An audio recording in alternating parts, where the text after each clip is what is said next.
to record this too so that if you want to go back and refer to it before the test, these will be some good problems to review before the test. But so make sure you got something to write on, just dry erase board or something. And so this question is very similar to one you're going to see shortly. And I'm going to ask you for the domain and the range, but I'm going to ask you to give it to me in interval notation. So I want you to, even if you're not 100% sure, jot down on your dry erase board, take a guess. Moment, jot down what you think the domain and the range would be using interval notation. Okay, so is domain your X or your Y, friends? Your X.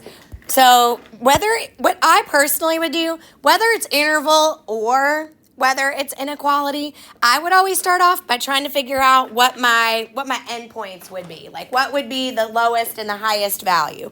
So what's my lowest value? Because in either format, the lower value goes first. So what's the lower end of my domain according to this graph? Yes, sir? It would be infinity. It would be, and more specifically, it would be a negative infinity because it does go in the negative direction, okay?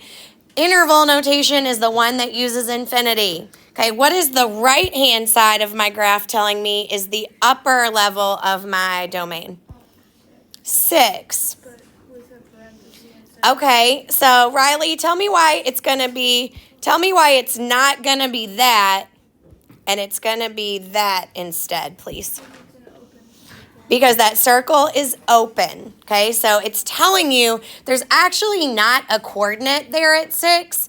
The reason we still need that there is because the line is going like all the way up and it's stopping right at 6. So we need it as kind of like a landmark. It's telling you that every point before is below 6. Exactly right. So what am I going to put on the left-hand side next to that infinity symbol? Same thing I always put next to the infinity symbol. A parenthesis. So we don't use X, and those are both supposed to be parentheses. Sorry about my crappy handwriting, although y'all are probably used to it by now. Okay, so you don't use X or Y when you're doing interval notation. That's when you do inequality notation. So interval notation, you're literally just saying this graph goes from negative infinity all the way up to 6. And again, we're doing the soft bracket, which is another way of saying parentheses, because it is not equal to. So for the range, where's the bottom of my graph? I don't even really have one, right? Once again, it's negative infinity. Because since that arrow is on a diagonal, that means that not only is it going to the left, oh, that was really ugly. Not only is it going to the left, did that just disconnect again? So back to the drawing board. Thanks for your patience, guys. All right, so that's negative infinity. We already know that we put parentheses around infinity. What is my high point of that graph? What is the upper level of my range? 4, yep. And am I going to put a parenthesis or a bracket? Parenthesis, because that open circle still goes up there with the 4. Yes, Dia? Wonderful question. So yeah, so if the graph looked like this, like if it were a full endpoint, it would look like that for both of them. Great question. Yes. And then infinity is always a parenthesis. Infinity is always a parenthesis, even if it means that you have a bracket on one side and a parenthesis on the other. Our brains are hardwired to like things to be symmetrical, but that's just not how interval notation works. So frequently you'll get a bracket on one side and a parenthesis on the other, because the bracket just means it's exactly equal to this amount, and you can't have something exactly equal to infinity because that's just a concept. It's not an actual like whole value. All right, moving on to, anybody got any questions before I swipe left? Okay. All right, number 2. So I'm going to ask you again for the domain and range, but this time, please give it to me in inequality notation. So that means I should be seeing some less than symbols, and I should see X and Y.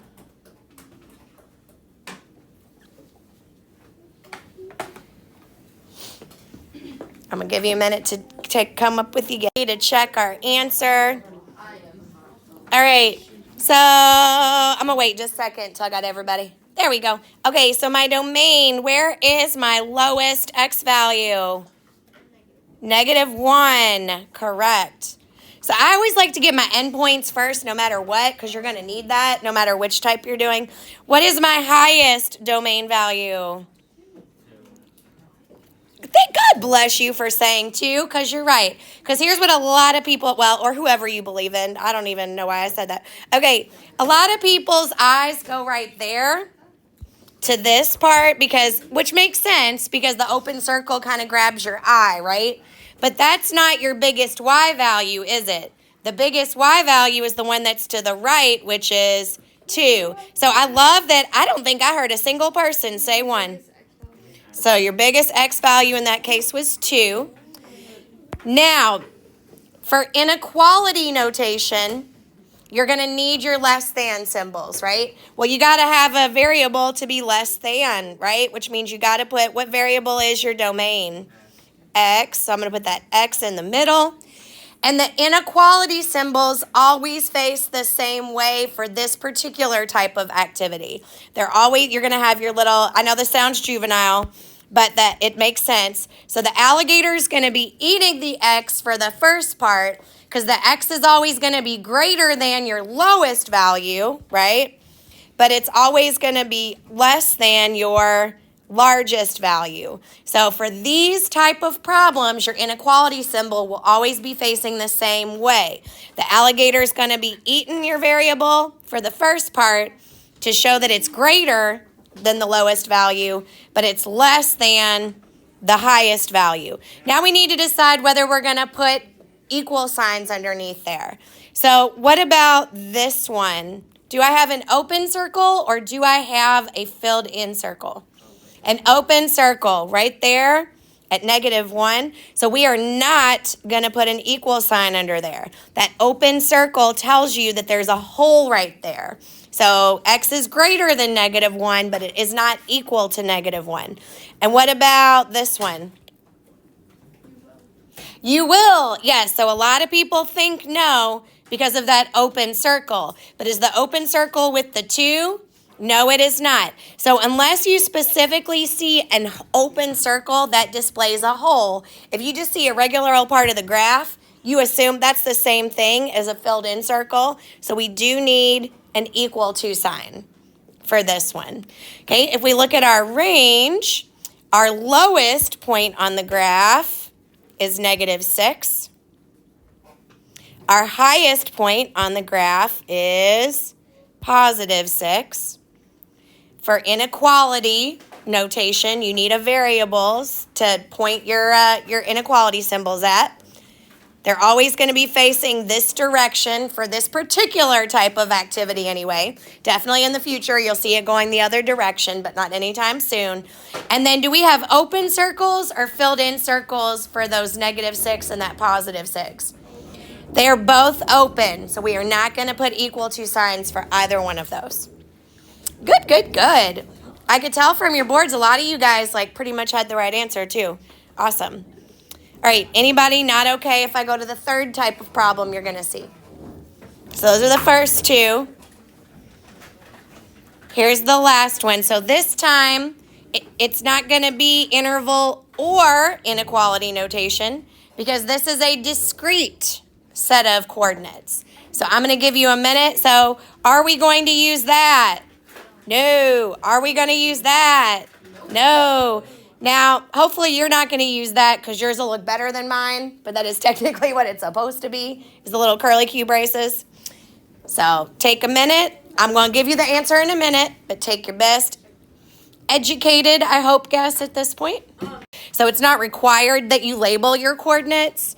I just do that because it's easier for me visually if I can see it, but you don't have to actually do that part on the quiz, okay? Okay, I think most of us are ready to check, so let me get back to your attention. So again, I'm going to do the best I can to do halfway decent curly Q braces. Obviously, you're doing yours on paper today too. I will not be judgy if yours don't look good. So we've got, I'm going to kind of highlight my X coordinates. And again, back to Ren's question, technically they're not wrong if you don't put them in order from least to greatest, but a lot of upper level teachers do want you to do that.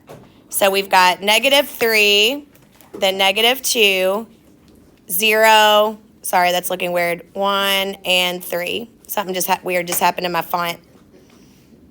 But the important part is you can see what the answer is. Yeah. Again, so, yeah, because I know you haven't been here for me to talk about that part. Technically, and you're going to see some worksheets in the future, like where even the textbook doesn't put them in order from least to greatest. But you might run into some teachers in the future. Like I said, at my old high school, the Algebra 2 teachers were pretty wanted it in order. So it's a good thing to get in the habit of doing. And it just makes it easier to kind of avoid missing one if you put them in order. All right, so curly Q braces. If I put this in order, so I think I got -5, -1, 4, 5, and 7. So commas in between each one with brackets on either side. And remember, if I had, for example, this coordinate, let's say we throw in 0, 1, would I write the 0 more than once up there in the domain? No. So remember, if you have a value that repeats, Simone, that's part you probably want to hear. If we had, because I don't think you've gotten to hear that part. If you have the same value that repeats in the domain, like let's say we threw in 0, 2, even though there would be 2 x coordinates with a 0, you only write it once. The equivalent is kind of like if I were like, okay, I got a student and another student and another student and another student and another student. Like that would obviously be repetitive, right? I could just say I have students. Kind of the same thing. You're just saying what numbers are on the graph. Okay, anybody not okay if I ditch this one and let you get number 4? All right, guys, so I'm going to shush for a minute, give you a chance to give this to me in interval. What? So, not inequality symbols. Interval notation. No, I lied. I forgot. On the quiz, when similar to this, my bad, y'all. I'm actually going to ask you for inequality notation. My bad. It really is. That's why I'm asking you for it. Most of us are ready to check now. So, my domain, where's my smallest x value? -6. Where's my biggest x value?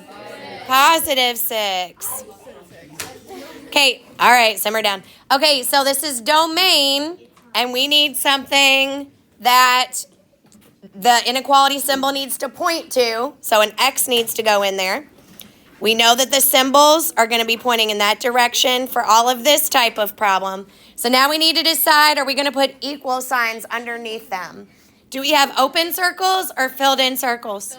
Filled in. Or closed. That is another word for them, closed as well. So that is what we should have for the domain. And then for the range, your lowest point on the graph is down all the way down there at -7. Excuse me. Your maximum, an important word in a minute, is 5. Oh my gosh, sorry, yep. I was just checking to make sure you were paying attention. Yay, Dylan won the contest. Okay, she was the loudest. Okay, we're going to put that Y in there. And remember, you assume, unless you see an open circle, you assume that they're closed circles. So those are going to be equal to. Yo, I got it right. This one. I'm going to ask for this one, or I could ask for a problem similar to this in interval notation. Is that the one with not your... All right, guys. I think most of you guys are ready to be checked. Not everybody, but most of us. Okay, what's your lowest x value? -infinity. Oh my. Somebody was really excited about that. Okay, what's my highest value? Infinity. So because this is interval. All right, calm down. It's not that special. Okay. You're special. Those on either side. Parentheses. Infinities always get parentheses. Okay, so that was my domain. What is your lowest point? What's your minimum on that graph? Negative infinity. Negative infinity, because not only are those arrows going to the left, they are also going down. So negative infinity. What's the high point? 3. 3. Dos. Dos plus Now, is there an open circle above the 3? Correct. So it's going to be a bracket. I know it doesn't look symmetrical. That bothers our brains a little bit, but it is correct to have a parenthesis on one side and a bracket on the other side. Okay, anybody not okay if I swipe left? left, right. Closed circle has a, yeah, closed, like, so this is basically the equivalent of saying equal to, is what that square bracket is. If you would put an equal to sign underneath the inequality, you also use a bracket to represent the, they're the same thing. All right, number 6. Give this to me in inequality notation. Okay, for the domain, what is the left hand? What is your negative 7? Correct. What is your largest? 3. Because this is inequality notation, we need a variable to include in the inequality. Your symbols, for now, are always facing in the same direction. And there's no open circles, so those should be equal to. For the range, same thing. Our low point -2. is -2. Our high point is +4, but I knew where your head was. Once again, no open circles. Crazy. Number 8, I'm going to give you a minute. This is discrete, so I don't need to clarify whether it's inequality or interval, because it's always the same. All right. Am I getting ready to do that? No. Am I getting ready to do that? Or that? No. All right. So, domain, curly Q braces. I know, it's fine. You can't hit me where it hurts on my brackets. Okay, so that one lines up with -7. Then my next one is going to be -5. Then my next x coordinate is -2. My next x coordinate is 0. And finally, 7. 5. And my right bracket is always worse. 5. Oh, shoot, and 5. Why do I keep thinking? I was just making sure you were paying attention. Good job, guys. Good job, y'all. All right, for the range. Like, if this were a test, I would never, like, if you didn't put them in order from least to greatest, I wouldn't count it wrong, because it's not wrong. Okay, but there are reasons later when it gets more complicated that you might want to put them in order. Okay, so for range, I've got -5, and then 0, 0, 0, and 6, right? Why is it wrong besides the fact... Okay, I only need to write 1, 0, correct. If you have a repeated value, you still only write it once. All right. It's crazy.